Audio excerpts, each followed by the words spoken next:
Salut à tous les amis, un plaisir de vous retrouver. Déjà troisième épisode de La Princesse Disparue. Je vous rappelle ce qui s'est passé la semaine dernière. C'était incroyable. On a enfin retrouvé la princesse. Merci Hachem. Cette princesse qui, je vous le rappelle, fait référence à notre âme. Sauf que quoi? Mauvaise nouvelle.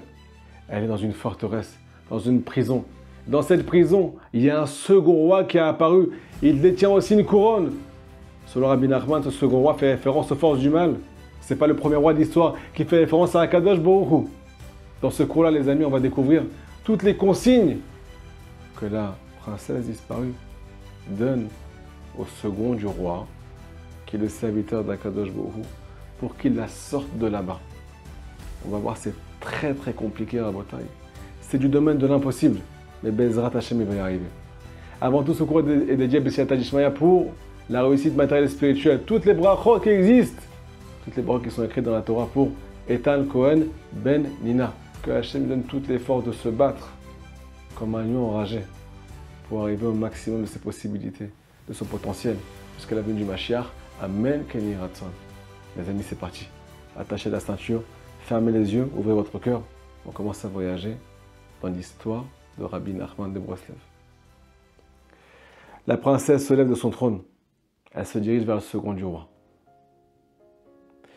Elle lui demande, est-ce que tu me reconnais? Il lui répond, mais bien sûr que je te reconnais, c'est toi la princesse disparue. Ça fait tellement d'années que je te recherche. Et là, il se met à lui poser la question, comment tu es arrivé ici? Comment je peux te sortir d'ici? Écoutez la réponse de la fille du roi. C'est incroyable. C'est impossible de me sortir de là. C'est trop compliqué. Ici, c'est une prison et elle s'appelle le Lotov. Et si je suis arrivé ici, c'est parce que mon père Hachem m'a maudit. Il m'a dit que le mal t'emporte.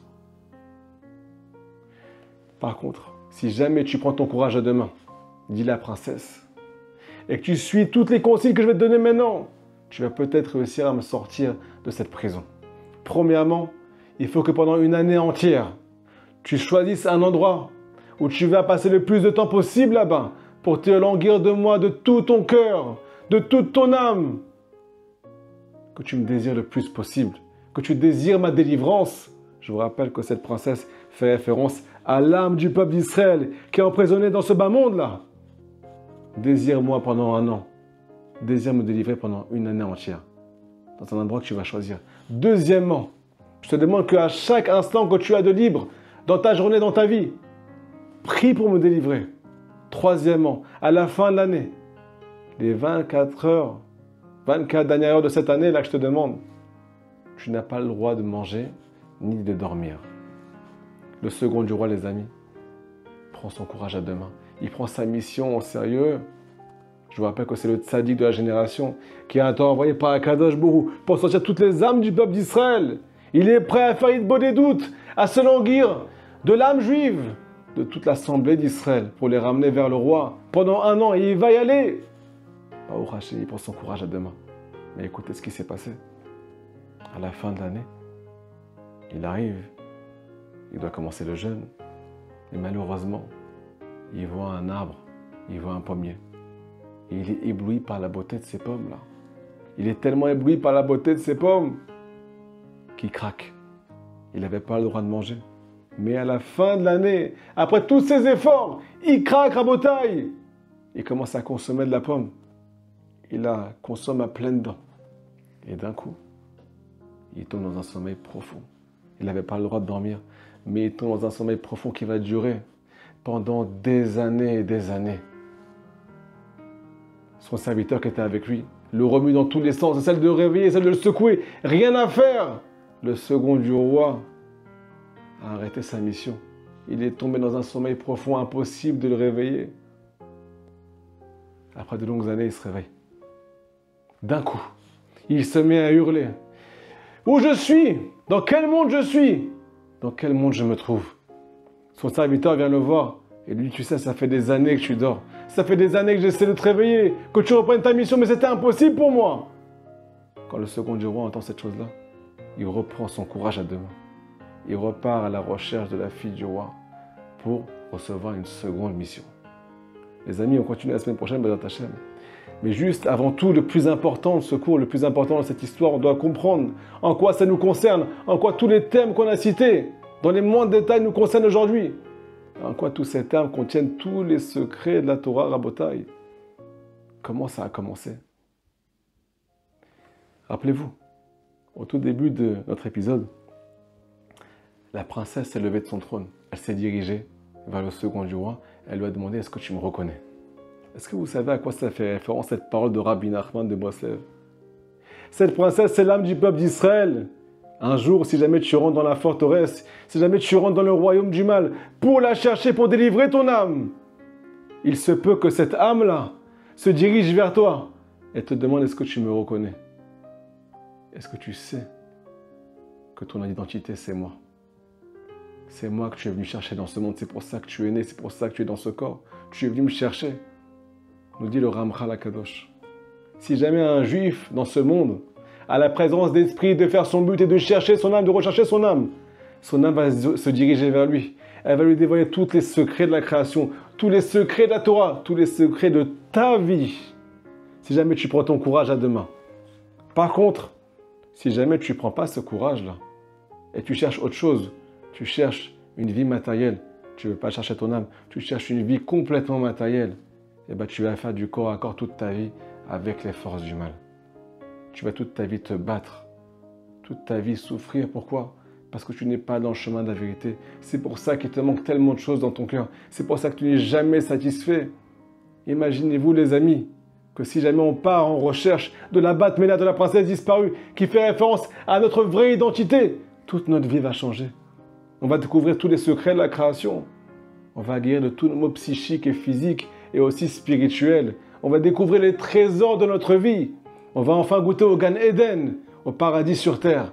C'est une promesse de la Torah que celui qui se bat va pouvoir voir son monde futur, même pendant qu'il est dans son corps, même dans ce bas monde. Il suffit juste de rechercher. Deuxième point très important, les amis, qu'on a cité. Comment le second du roi a voulu sortir cette âme du royaume? Quelle parole il a emprunté, Rabotai? Il lui a dit, comment tu es arrivé ici? Si jamais un jour tu veux délivrer un juif, tu veux délivrer ton enfant qui est tombé, qui s'est éloigné, tu veux délivrer un ami à toi, tu veux le faire tchouva, tu veux te délivrer à toi-même, tu en as marre de cette vie que tu es en train de vivre, tu as envie de prendre ta vie en main, tu as envie de tourner la page, tu as envie de faire tchouva, tu as envie de faire encore un pas vers Akadosh Baruch Hu. Pose-toi la question, pose-lui la question, pose-lui la question, comment tu es arrivé ici?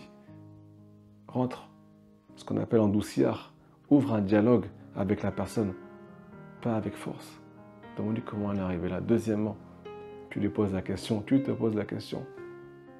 Qu'est-ce que je peux faire pour te sortir de cette forteresse, de cette prison, de tes habitudes, de tes tentations? Qu'est-ce que je peux faire? Pas je te sors de là. Pourquoi on demande qu'est-ce que je peux faire? Écoutez la folie. Il y a marqué que celui qui va chercher son âme, Bessiata Dishmaya, comme Rabbi Nachman l'a promis, il vient sur le tombeau du tzaddik, faire le tikkun klali, mettre la pièce de tzedaka, faire teshuva, ainsi de suite. Rabbi Nachman a promis qu'il allait rendre toutes les pertes de cette personne-là, les pertes qui ont été créées grâce ou bien à cause de ses fautes plus exactement. Le tzaddik va tout lui ramener pour qu'il puisse enfin retourner vers Akadosh Baruch Hu. Il y a marqué dans les livres qu'on va rendre à la personne que ce qu'elle désire vraiment, selon ses possibilités, selon ses capacités. C'est pour ça que le tzaddik, le second roi, lui a demandé « Comment je peux te sortir de là? Dis-moi toi, qu'est-ce que tu peux faire? Et c'est en fonction de ça que je vais donner la lumière de ta vie. C'est en fonction de ça que je vais te rendre tes pertes. » Akadosh Baruch Hu, il veut t'aider maintenant. Il veut te délivrer de tous tes problèmes. Mais il te dit « Comment je peux t'aider? Comment je peux te sortir de ton épreuve? Si jamais tu n'es pas prêt à prendre la corde, comment tu veux qu'Hachem t'aide? Même si Hachem veut tout te donner, ça dépend de ton réceptacle. Combien tu as ouvert ton cœur, combien tu as envie de trouver le chemin de la vérité. Selon ça, on va t'emmener tous les cadeaux. Mais si c'est tout petit, si tu as un tout petit peu envie, on va t'aider un tout petit peu. Ça dépend de toi en fait. Troisième point, les amis. La fille du roi lui dit, c'est impossible de me sortir de là. Le monde de l'action, Rabotai, c'est une prison. C'est impossible de délivrer une âme qui est emprisonnée dans un corps, emprisonnée dans le monde des tentations, des pulsions. de toutes les souffrances qu'il y a ici. Comment on peut délivrer quelqu'un qui est complètement bloqué, en prison par ses actes, en prison par son Yetzerara? Écoutez sa réponse. Je te demande de commencer à te languir de moi. Languis-toi le plus possible. Ça fait référence, Rabotai, à ce que Rabbi Nachman nous dévoile le plus grand secret de l'humanité qui s'appelle Idbo des doutes. Venir chercher à Kadosh Baruch Hu à travers champs et forêts. Venir consacrer un temps. Ce temps-là, il est là pour délivrer la fille du roi. Si tu recherches la vérité, tu recherches ton âme, elle va non seulement te dévoiler tous les secrets de la création, mais en plus, tu vas, ce qu'on appelle, pouvoir la délivrer. Si tu ne la cherches pas, il n'y a aucune raison que tu te délivres. Un exemple, les amis. Rappelez-vous ce qu'elle a dit ici, l'âme. À chaque instant que tu as de libre, pense à moi, languis-toi de moi. Je vous dis la vérité, j'ai accompli ce conseil de Rabbi Nachman. Je l'ai fait. Et ça m'a changé toute ma vie. J'étais dans le bus tous les jours pour aller de l'endroit où j'habitais à mon collège, à Jérusalem. J'avais environ 40 minutes de bus. J'avais rien à faire là-bas. Des fois, j'écoutais un cours. Et depuis que j'écoutais ce conseil-là, à chaque instant que j'avais de libre, je me suis mis à me languir moi-même. Languir ma vraie identité, languir ma Neshama. Neshama, Shenatata, Bitora, cette âme qui est tellement pure, qui demande une seule chose, être délivrée de mes pulsions, de mes tentations, qui demande à voir le jour, qui demande à éclairer ce monde, éclairer ma famille, éclairer ma vie, m'aider à retrouver la vérité. Et m'aider aussi à délivrer tous les gens qui sont autour de moi quand je vais la retrouver. Ce que je suis en train de faire aujourd'hui avec vous, les amis. À Botaï, j'avais des languissements qui allaient exploser. J'étais dans le bus, j'avais envie de casser la porte du bus, les amis, pour sortir en pleine autoroute, quand je voyais une forêt juste à côté de moi, pour aller faire Idbo des doutes. Pendant 1 an, je me suis langui moi-même, j'ai langui ma vraie identité. Et Baruch Hashem aujourd'hui, le taux de spiritualité, il a augmenté, je ne peux même pas vous décrire ce qui s'est passé, les amis. Les gens qui ont suivi ce conseil, ils ne se reconnaissent pas. Ils se retrouvent d'un coup au milieu d'une forêt, ou bien dans une pièce qu'ils ont choisie, un endroit que tu as choisi toi-même. Et là-bas, ils se mettent à parler à Hachem. Qui ils aimeraient être? Ils quittent le monde de l'action qui fait référence à cette forteresse. Et ils rentrent dans le monde de la Neshama, qui selon Rabbi Nachman de Breslev fait référence à la volonté. La Neshama, c'est la volonté, sont les secrets de la Torah. La volonté, c'est la Neshama. Exprime ta volonté, tu vas découvrir cette lumière qui fait référence à ton âme. Les gens qui font ça, ils ne se reconnaissent pas. C'est moi qui parle. C'est moi qui disais cette chose-là. Mais je suis complètement matériel. T'es pas matériel, t'es juif. Sauf que quoi? T'es emprisonné par l'endroit qui s'appelle le Lotov, par le mal. Viens parler de ta volonté. Languis-toi d'elle. Et tu vas découvrir une nouvelle personnalité. C'est une promesse de Rabbi Nachman de Breslev, les amis. Rappelez-vous que à la fin de cette année-là, il s'est langui, mais il a craqué. Il a complètement craqué. Aïe, au dernier moment, c'est tellement dur. Le Yetzirah, il est tellement fort, les amis. C'est une guerre pas possible qui s'arrêtera jamais. C'est tellement dur de tenir. Mais avec toute cette Idbo des doutes, il se peut qu'un jour tu retombes. Et alors? Et alors si tu es tombé? Et alors, Ibn Olam, si je suis tombé, et alors? J'ai fait tous les efforts du monde, je me suis langui de mon âme. À la fin de l'année, j'ai craqué. J'ai consommé de la pomme. Cette pomme, Rabotai, fait référence à la première étape de la création avec le premier homme qui a consommé de l'arbre qui s'appelle l'arbre de la connaissance. Et quand tu consommes, quand tu craques, qu'est-ce qui se passe? Tu tombes dans un sommeil profond pendant des années et des années et des années. Ce sommeil, nous dit Rabbi Nachman de Breslev, c'est un point qui est très important dans notre vie. Des fois, on peut prier, étudier, faire des mitzvot, avoir la kippa sur la tête, aller à la synagogue, mais on dort complètement. Il n'y a aucune vie à l'intérieur de nous. C'est un sommeil spirituel, mais qu'on agit à l'extérieur, à l'intérieur, tout est endormi. Je ne ressens rien, Hachem. Je ne ressens plus ta présence, Hachem. Je suis tombé dans un sommeil spirituel. Comment Rabotai, celui qui tombe, malgré tous ses efforts, et qui tombe dans un sommeil, il va pouvoir se relever, il va pouvoir se réveiller. Écoutez la réplique du second du roi. Quand d'un coup, il retrouve son esprit, il sort de son sommeil après autant d'années. Il commence à hurler. Dans quel monde je suis? À quel endroit du monde je suis? Echanani baolam. Hachem, où je suis, où je me trouve dans ma vie aujourd'hui. Elle m'a retrouvé mon chemin à bas. Celui qui fait ça, qu'est-ce qui va se passer? Il va retourner dans sa mission. Il va rechercher de nouveau la princesse. Pourquoi? Parce que malgré son sommeil spirituel, malgré qu'il a craqué, il s'est posé la question que, selon Rabbi Nachman de Breslev, le son numéro 54 du Likutei Moharan, on doit se poser tous les matins. Et Bono Shaolam, j'ouvre les yeux, j'ai dit Modéani, merci Hachem de m'avoir rendu mon âme. Maintenant, aide-moi à la retrouver de façon pratique. Aide-moi à me rappeler du monde futur. Donne-moi le souvenir du monde futur. Où je suis dans ce monde, où je vais, dans quel monde je me dirige. Qu'est-ce que je suis venu chercher ici? Dans quel monde je me trouve et où je veux arriver? Cette question-là, Rabotai, si on se la pose avec ferveur, chaque matin au lever, avec les yeux fermés, Ishtabar Shimcha, aide-moi, Hachem, à ne pas me perdre en chemin. Où je me trouve dans ce monde? Elle va nous sortir de tout notre sommeil spirituel.